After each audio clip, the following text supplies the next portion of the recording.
Welcome back to our Pilgrims Walk, episode 27, and we're previewing, of course, the Reds being in town. We're also looking back on that massive win against West Brom. Still breathing, still in the fight. We're looking at Plymouth's February fixtures. How good or bad does it look for the Greens? And we're handing out the January award for the most improved player. Plus, we're completing our worst ever Plymouth 11 by putting a midfield into the mix. We have got Reese, Harry, and Jaden. Of course, is back with us. Thank you very much for watching. If you now believe that Plymouth are going to stay up and they have a chance, drop us a like below. Let's see if we can get to 50 likes. Let's kick off then.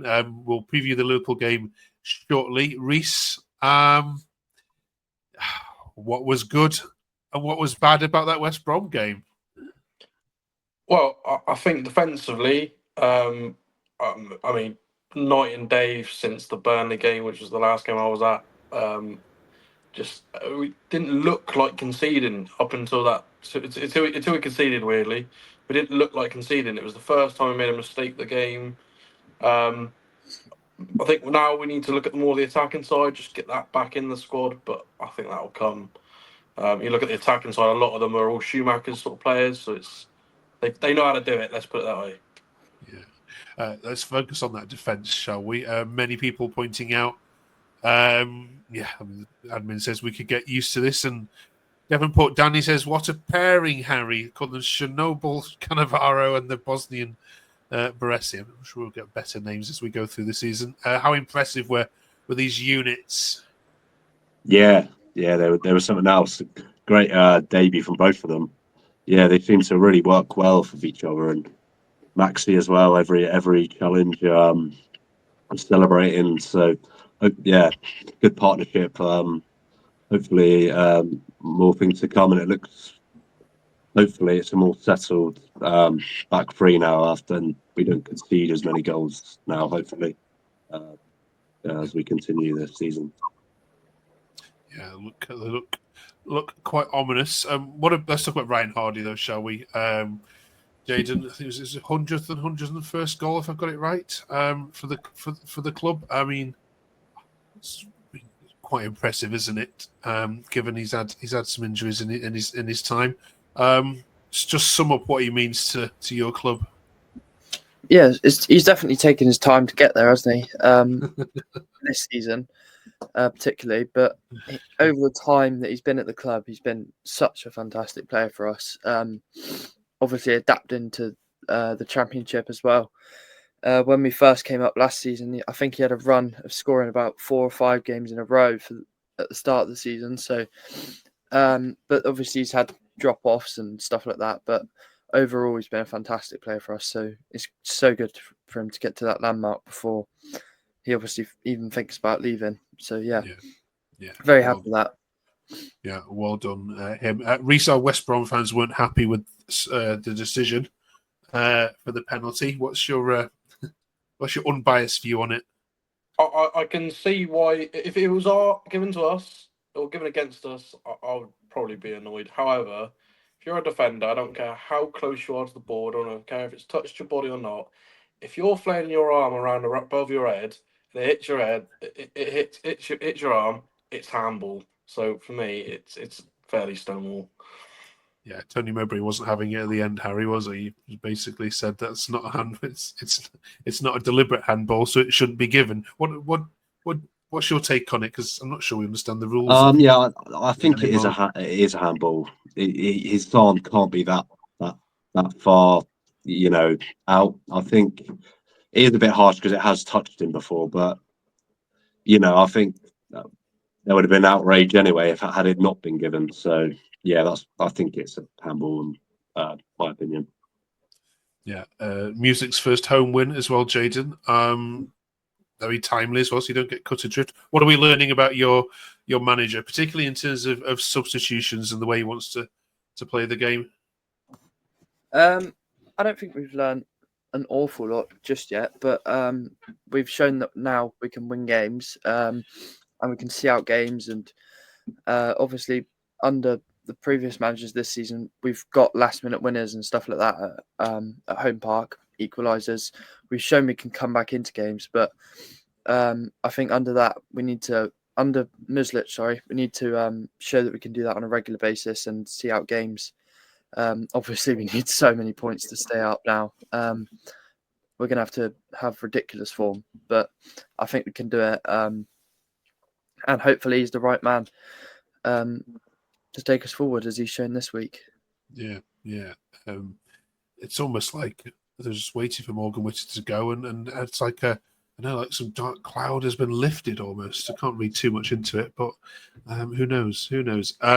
Another player departing this week then, Reese, was Sissoko. I want to grab your views on this, if that's okay. Weird tweet from the club, because it said, during our game, Sheffield Wednesday were delighted to announce the signing of Sissoko. We wish him all the best for the future.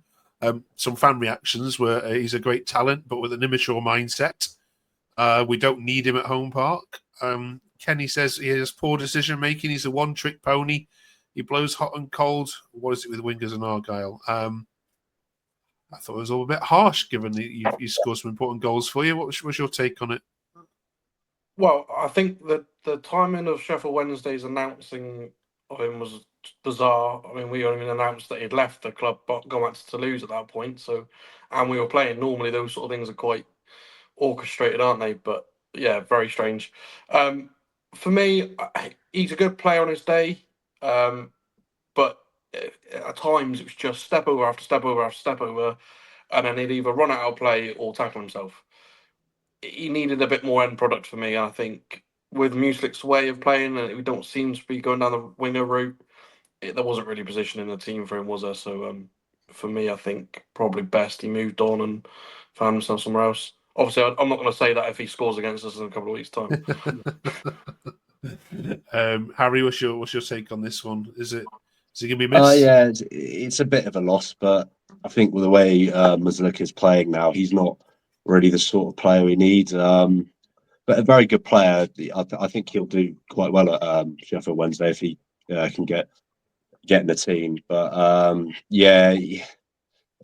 I think, like Reece said, he's a bit of a one-trick pony. He doesn't like to go back and help the defence. So, but yeah, a good player on his day. Okay. Just lost you for a minute, Harry. So, Jayden, we spoke about him last year. You was one of his biggest fans, I think. So, you sad on this one? No, I'm not. I'm not sad at all. But obviously, he's a very talented player. I think, he's got more than one trick in the bag, I think. But he's not very disciplined, is he? He's had a couple of times where he's been either sent off or he's been unlucky with injuries and stuff like that. So I think over his time, he could have done a lot more with us, which he's obviously been unlucky to do. But I think, under Sheffield Wednesday, I think he'll turn out to be a decent player. If the system suits him better than Az did, and he gets the game time and stuff like that. But a lot of things have to be right for him, I think, for him to succeed. Okay.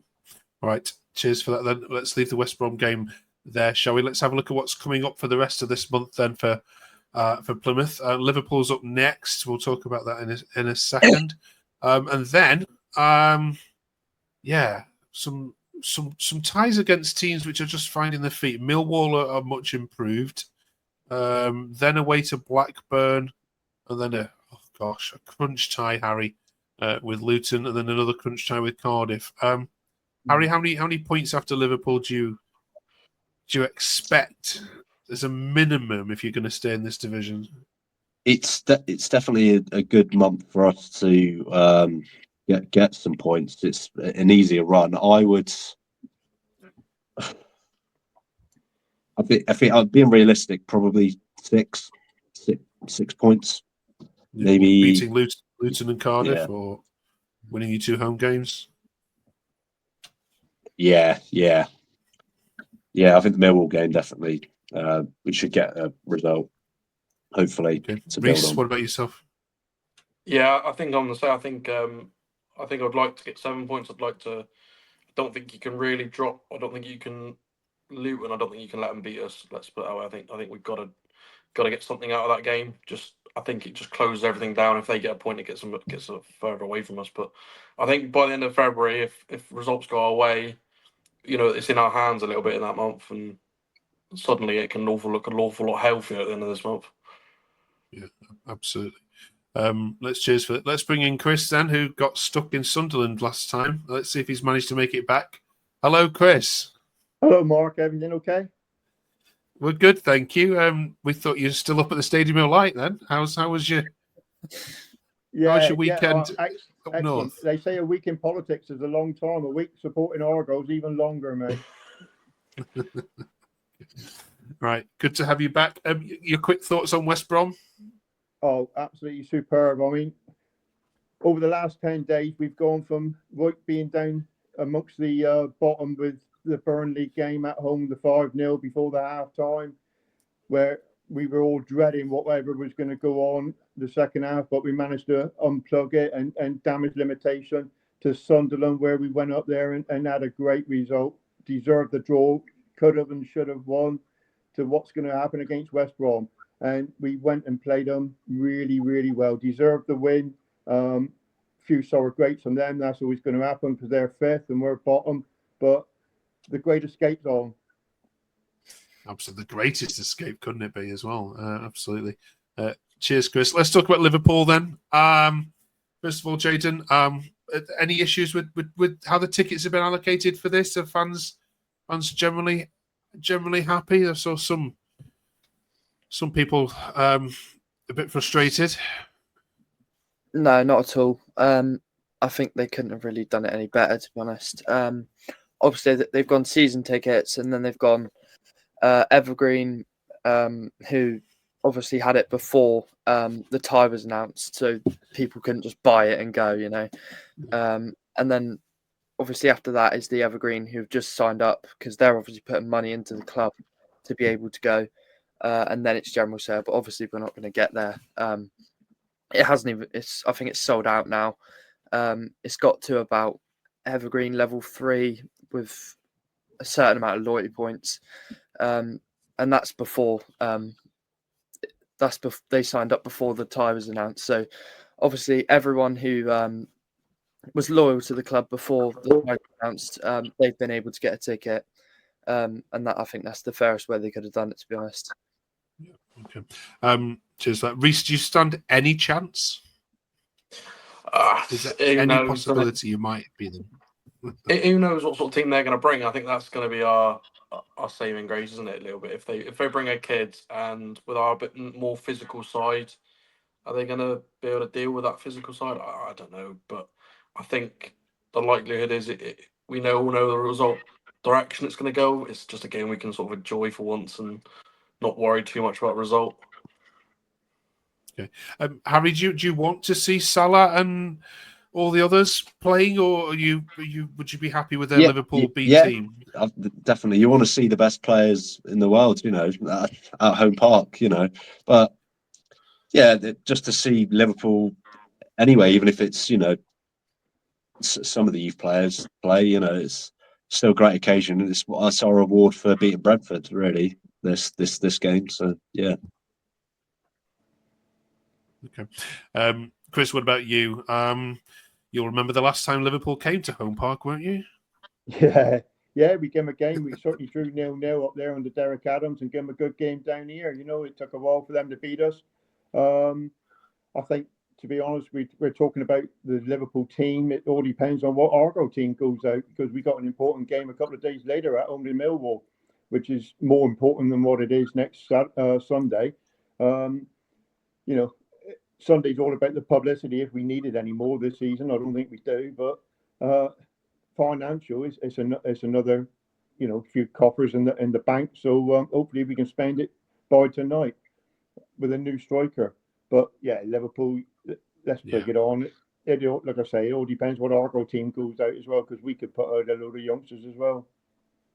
All right, fingers crossed. We'll all be watching. Is it? I don't know if it's ITV or BBC, but we'll all be watching on Sunday, and you'll have the blue half of Merseyside absolutely 100% behind you. I can guarantee that. Right, do us proud. Next up, January's now over, so we need to announce the January Player of the Month. We do it a little bit differently here. We choose the unsung Player of the Month, the player that perhaps has shown improvements rather than standout goals. Jaden, who's your pick? Adam Randall, 100%. In terms of the whole month, I think every game he's just kind of the passes he plays every game are just really, really good. And I just feel comfortable, when he's on the ball. I just feel like he can, just drive with it or play the right pass. He's not going to give it away. That's how I feel when he's on the ball. So yeah, he's my player of the month. Cheers. Harry? I'd have to say El Hadj for me. He's got a bit under the radar the past few games. He's come off the bench, but at the start of the January, he was very good. Got a couple of goals for us. But yeah, he looks the better option than the new signing Michael Badio at the moment. So I'd definitely have him. Great stuff, Reese. I think Matty Soranola. I think he's not always the most gifted player in the world, but God, he gives his absolute all, and by the end of the game, he tends to be completely running on empty. So yeah, Matty Soranola. Brilliant, thank you, Chris. Yeah, Matty Soranola for me, 100%. He filled a void at right back where Joe Edwards was our captain. He obviously a great loss, but Matty's come in and he's done the business in January, and he deserves his place on the team, I think.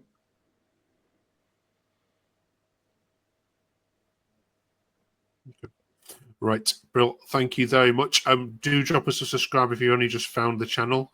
We are heading towards 100 subscribers. That'd be amazing if we can get there. Certainly by the end of this month. Thank you very much. Finally, then, we've been making the worst ever Plymouth 11 over the last couple of weeks. We're nearly there and nearly finished it. So can you help us now by dropping a comment below and letting us know who the worst midfielder is you've ever seen in a Plymouth shirt? We'll get these guys to do the same as well, giving them one name each. Let's start with Reece, shall we? Who's the one person you've watched in midfield that you thought might have won a raffle to play there, Reece? I think he's now an actor, so I'm going to go with Dominic Blizzard.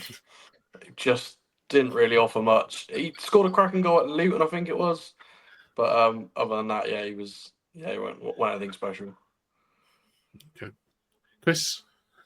Oh, for me, he started off as midfielder, but I think he ended up as a defender. He came for us as an absolute joke. He's won a couple of World Cups with Nigeria. He won an Olympic gold medal. And he came to us on August the 27th under Bobby Williamson, Terrible West. And Argyle fans knew him as Terrible West. He lasted 5 games, didn't score, didn't train. He was horrendous, absolute joke of a man. And he came to us, he was allegedly 31, but apparently it was proven later that he was about 43. We got rid of him. Like I say, he came August the 27th, and by September the 20th, there you're gone. What a joke of a player he was. Okay. Right. Cheers for that, Chris. Harry? Since I've been going, probably Stuart O'Keefe. He was on loan for us when we got relegated to League Two. I always remember, I'll never forget it. He was 1-on-1 against Oxford, and he skied it, and obviously it was the end where the car park is. I don't think that ball's ever come down since. He was just not good at all. Okay. Cheers, Harry. And finally, Jaden, wrap this up. I don't think I can give as much input as you lot. I've got no idea, to be honest. No, I can't. Sorry. That's all right. Let us know in the comments section. I mean, you've had some bad ones over there. And next week we'll look at this whole Plymouth side that we put together, and you can select a captain as well. Who's the worst of a midfielder you've ever seen? Let us know in the comments section.